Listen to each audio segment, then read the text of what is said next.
अस्सलामुअलैकुम। मैं ज़ियाद फैसल हूँ और मेरे साथ आज एक बार फिर मौजूद हैं नया दौर के हमारे सरपरस्त आला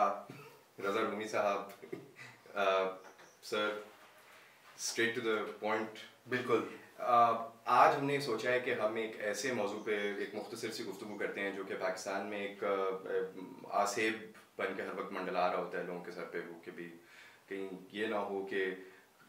खुदा न खास्ता हम सेक्युलर हो जाएं। ये सेक्युलरिज्म क्या है? तो क्योंकि पाकिस्तान में हमने ये देखा है कि अक्सर जो लोग हैं वो इस लफ्ज़ के जो इसकी जो तारीफ़ जो उन्हें समझ में आती है वो ये है कि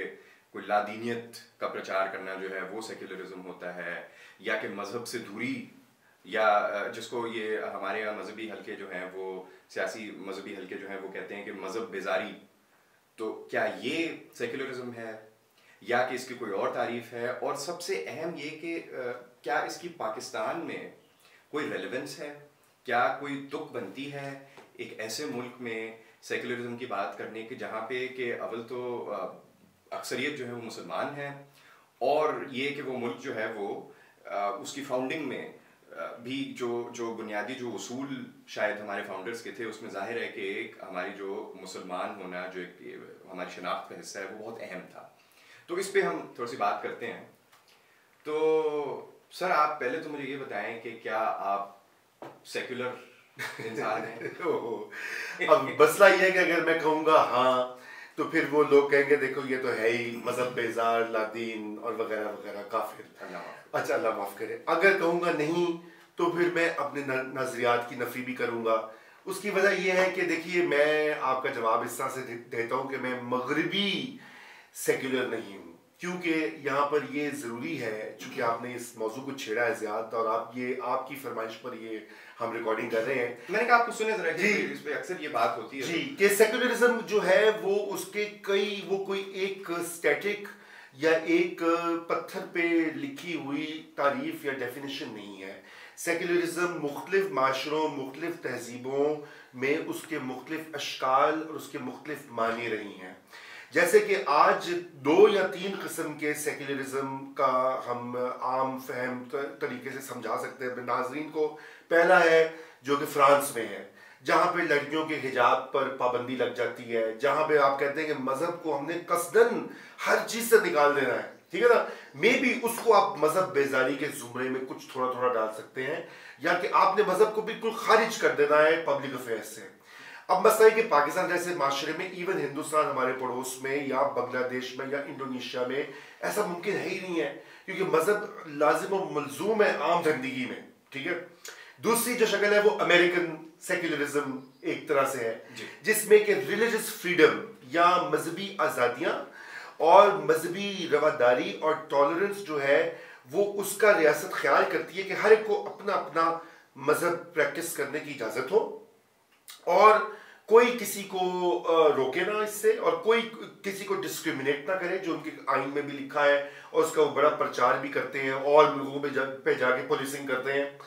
तीसरा एक वर्जन है सेक्युलरिज्म का जो हमारे बड़े सगीर पाको हिंद में जन्म पाया और वो अभी तक इवॉल्व हो रहा है। अब तो उसको बड़ा पुशबैक, और वहाँ हिंदुस्तान में तो उसको यूँ समझिए घूंसे और लातें पड़ रही हैं इस वक्त एज वी स्पीक। वो कह रहे हैं सेक्युलर को वो सिक्युलर कहते हैं, ठीक है ना। वहाँ भी वो गाली बन गया जैसे यहाँ गाली ऑलरेडी बन चुका था, तो तुम बिल्कुल हम जैसे निकले वाली बात हो गई, ठीक है।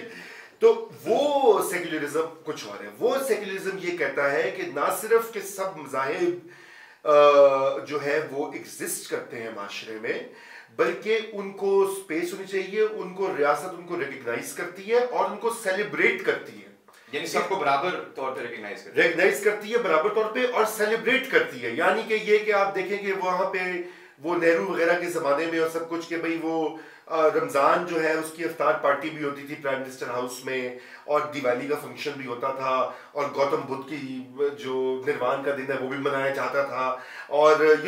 सिखों के अपने फेस्टिवल्स होते थे। जो कुछ कुछ हमारे भी यहाँ पे सो कॉल्ड सेक्युलर्स की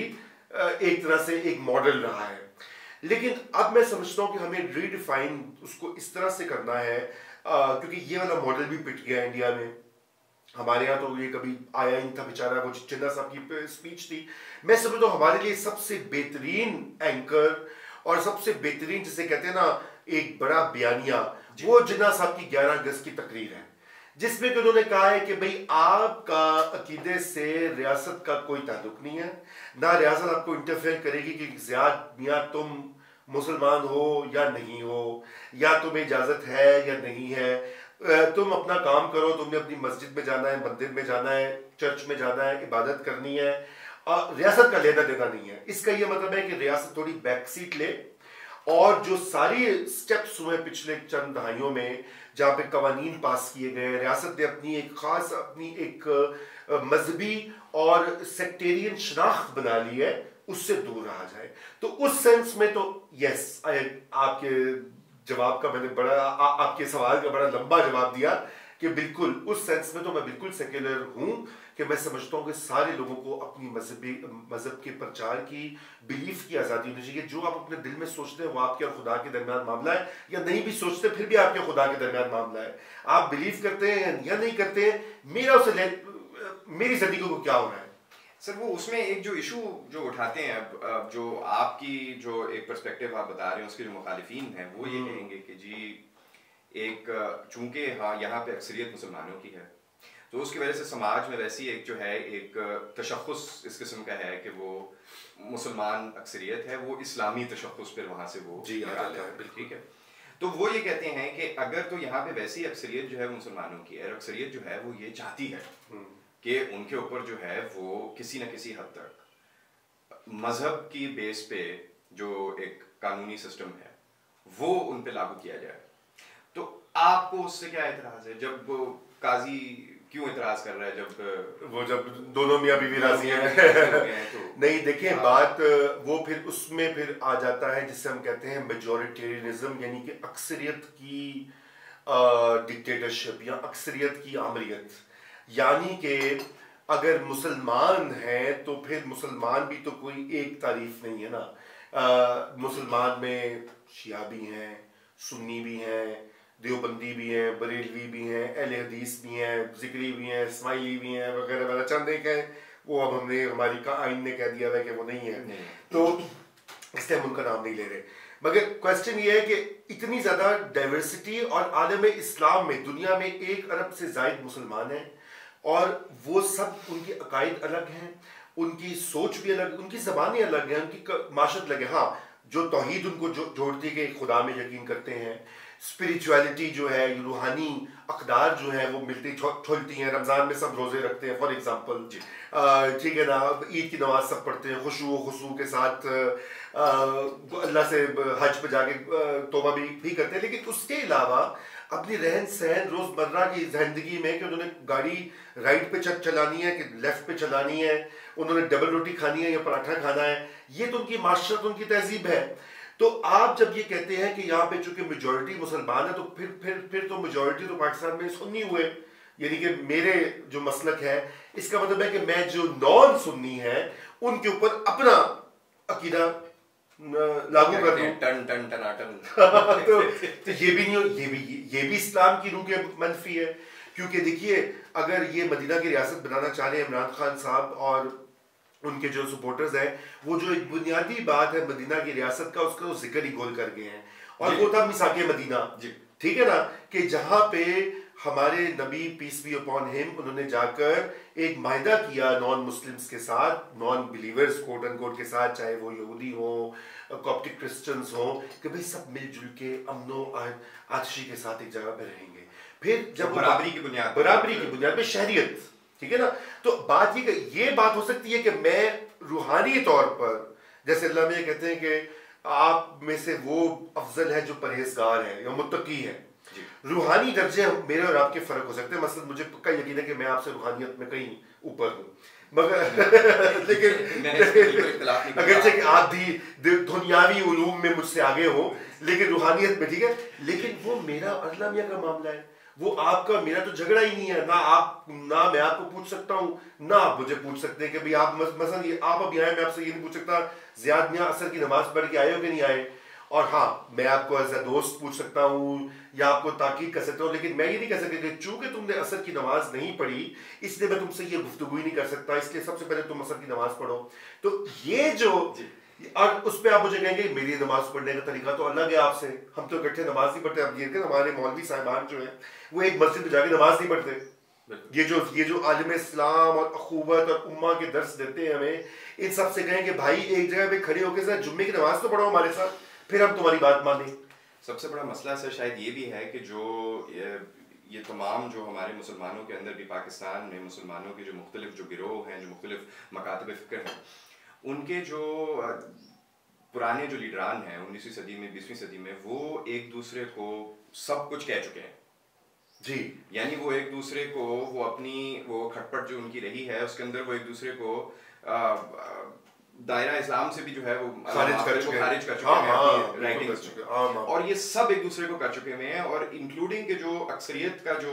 मकतब फ़िक्र है उसके अंदर भी जो मुख्तलिफ जो स्कूल्स ऑफ थॉट हैं वो भी एक दूसरे को बाय द वे वो जिसको आजकल कहा जाता है कैंसिल, तो वो कैंसिल कर चुके हैं एक दूसरे को, ये भी एक मसला है। देखिए वो कर चुके हैं बिल्कुल, लेकिन वो इल्मी सतह के ऊपर, इंटेलेक्चुअल लेवल के ऊपर नहीं सर, वो यहाँ तक जा चुके हैं कि मगफरत नहीं हो सकती, फलां नहीं हो सकता, वो तो उन्होंने मतलब, लेकिन उन्होंने वायलेंस तो नहीं किया ना ज्यादा। उन्होंने ये नहीं कहा कि चूंकि उसकी मगफरत नहीं हो सकती इसलिए अभी जाके गोलियां जाके बरसा के इनको एलिमिनेट कर दो या आइन के तहत इनको काफिरी डिक्लेयर करवा दो। ये सारी चीजें जो है ये कॉलोनियलिज्म या नौ आबादियाती निज़ाम जो था अंग्रेजों के ज़माने में, ये उसमें फली फूली है। सेक्टेरियनिज्म इंटेंस हुआ है,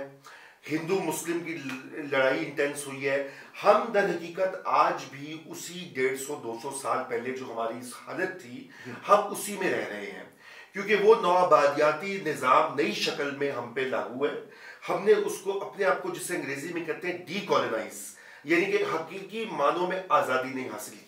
हम अभी भी अपनी जो जात पात है, हम जो अंग्रेजों ने लिख दिया कि ये जाट है और ये भट्टी है और ये राजपूत है और ये सुन्नी है और ये हिंदू है, ये मुसलमान है, वो सारी आइडेंटिटीज हमने इंटरलाइज कर ली हैं। अब सवाल ये आ गया कि हमें एक जो है एक नए माशरे की तरफ बढ़ना है, एक नई तखय्युल की तरफ बढ़ना है कि हम लोग जो है हमें अपने आप को रीडिफाइन करना है। इवन एज पाकिस्तानी, वो सब कॉन्टिनेंट को तो छोड़िए, वो तो हिस्ट्री हो गई। जैसे कि आपने एक और यहाँ पे एक मसला बन गया, वो ये है कि जब आप ये कह रहे हैं कि हमने अपने आप को डीकोलोनाइज करना है, तो एक बहुत स्ट्रॉन्ग जो एक पोजीशन जो उस तरफ से ली जाती है, जो यानी आपके इस मामले में मुखालिफिन होंगे, वो ये कहते हैं कि जो सेक्युलरिज्म का जो तस्वुर है वो तो खुद हम पे जो है वो कॉलोनियल दौर में जो है हम पे मुसल्लत किया। जी जी, आरएसएस तो यही कहती है, आरएसएस भी कहती है, और हमारे यहाँ भी जो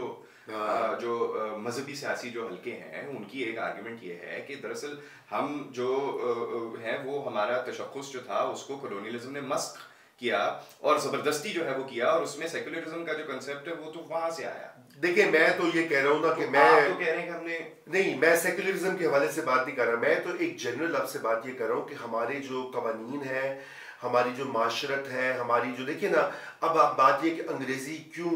बदतर है, ठीक है उसकी ग्लोबल लैंग्वेज है, लेकिन पाकिस्तान में अंग्रेजी एक सबसे बड़ी डिवाइड है। जिसको अंग्रेजी आती है वो अफजल है, जिसको अंग्रेजी नहीं आती वो एक दर्जा नीचे है। वो चाहे CSS का इम्तिहान हो, जजी का इम्तिहान हो, वकील बनना हो, अदालत में पेश होना हो, टेलीकॉम में काम करना हो, टीवी के ऊपर एंकरिंग करनी हो, तो आपको एक एज मिलेगा, ठीक है ना, अगर आपको दो जबानें आती हैं। अब ऐसा क्यों है, ठीक है, ऐसा क्यों है कि ये कॉलोनियल हैंगओवर है कि उन्होंने, अंग्रेजों ने क्लास बना दी थी अपने पिट्ठुओं की, कि जो उनकी तरह बोलते थे, उनकी तरह लिखते थे, उनकी तरह बातें करते थे, उनकी तरह सोचते थे, वो आगे निकल गए, और जो पीछे मैसेज पीछे रह गए। तो मैं उस लिहाज से एक जेनेरिक बात कर रहा हूँ। मैं तो ये कर रहा हूँ हमें ये लफ्ज सेक्युलरिज्म को डिस्कार्ड कर देना चाहिए। उसकी वजह ये है कि उसमें एक तो ये पिट गया हुआ है यहाँ भी और वहां भी। हमें इससे आगे बढ़ना चाहिए, हमें इससे आगे बढ़ना चाहिए। मेरे ख्याल से प्रोग्रेसिव या तरक्की पसंद या जदीद या रोशन ख्याल या क्या उसे बोलना चाहिए, प्लूरलिज्म या इंक्लूजन के जो बनते हैं मानी, हमें वो उसकी तरफ सोचना चाहिए कि हमें एक ऐसे माशरे का सोचना है कि जहाँ पे हम लोगों को ये ना डराएं कि अच्छा ये एंटी रिलीजन है, ये एंटी मज़हब है, यहाँ पे मज़हब की बेतौकीरी हो रही है, या खुदा न खास्ता नाउज़ुबिल्लाह मज़हब को रद्द किया जा रहा है, रिजेक्ट किया जा रहा है। बिल्कुल नहीं, बल्कि एक ऐसा माशरा हो जहाँ पे लोगों को मजहबी आज़ादियाँ भी मैसर हो और जो रियासत है उसका लेना देना ना हो मजहब की चक्कर में। तो हमें एक तरह से एक कदम पीछे हटकर अब चीज़ों को बदलना है। और मेरे ख्याल से जो हमारी अगली गुफ्तगू भी होनी है, हमने सोच रखा है वो इसी मौजू पे हम करेंगे कि हमने कहाँ को जाना है और कैसे हमने पाकिस्तान को अब एक रीथिंक करना है, या दोबारा से उसको तश्कील करनी है, उसकी रियासत की और माशरे की। जी, लॉजिकली मेरे ख्याल में इस गुफ्तगू से जो अभी जो थोड़ी बहुत हुई उससे अब अगला सवाल तो यही उठता है कि अगर आपने इस्लामी तशख़्ख़ुस को लेकर, अगर आपने एक मज़हब पे मबनी एक डायरेक्टली अगर आपने एक निज़ाम जदीद अगर आपने नहीं लगाना, तो फिर क्या है वो जो कि आप फिर जिसकी बेस पे आप पाकिस्तानियत या हमारी शहरियत या हमारी शनाख्त जो है वो किस बुनियाद पे होनी चाहिए। तो मेरे ख्याल में बदली तो डिस्कशन इस पे होनी चाहिए। अभी की जो हमारी सेकुलरिज्म के हवाले से जो गुफ्तगू हुई है, जो रज़ा उम्मी साहब ने भी जो बात की है, तो मुझे जो उसमें से समझ आ रही है वो ये है कि शायद ये जो सेकुलर जो एटीट्यूड्स हैं ये शायद खुद से लाजमी अपने ये कोई एक ऐसा हदफ नहीं है जो कि हमने अचीव करना है, लेकिन ये एक प्रैक्टिकल अरेंजमेंट है बिल्कुल, जो जिसका मकसद ये है कि मुख्तलिफ किस्म के लोग, मुख्तलिफ अकायद के लोग जो हैं वो एक साथ रहते हैं, तो उनका आपस में कोई तसादुम या एक दूसरे के ऊपर हावी हो जाना, इस चीज़ को रोकने के लिए शायद हमें किसी ना किसी, अगर इसको इस नाम से हम ना भी कहें जो कि आपने कहा कि हम इसको, चूंकि ये लफ्ज़ वैसे अब जो है वो अंडर अटैक है, उसको रद्द कर देना चाहिए, तो शायद हमें कुछ कॉन्सेप्ट्स जो हैं उनको दोबारा से रीडिफाइन करना पड़ेगा और दोबारा से सोचना पड़ेगा, और बहुत सारी पुरानी फरसुदा जो बहसें हैं ना खामखा की, उनको अब डस्टबिन में डाल देना चाहिए और आगे का सोचना चाहिए। हमें आगे बढ़ना है और हमें एक ऐसा पाकिस्तान तख्लीक करना है जो हमारे आने वाली नस्लें जो हैं वो वहाँ पे अमन व आशी और प्रॉस्पेरिटी के साथ रहें, ना सिर्फ के माजी की जो बैगेज है फजूल उसके साथ ही वो चलते रहें। On this very note I think we should, आज का हम अपनी फ़िलहाल जो गुफ्तगू है उसको हम रैप अप करते हैं, और अगली मेरे ख्याल में जो गुफ्तगू है उसके ग्राउंड्स जो है वो ऑलरेडी रज़ा उम्मी साहब ने ले कर दिए हैं, तो इंशाल्लाह हम अगली जो हमारी बातचीत होगी वो फिर इस पे होगी कि अब अगर आगे जाना है तो किन बुनियादों पे हमने पेशरफ्त करनी है। Thank you so much.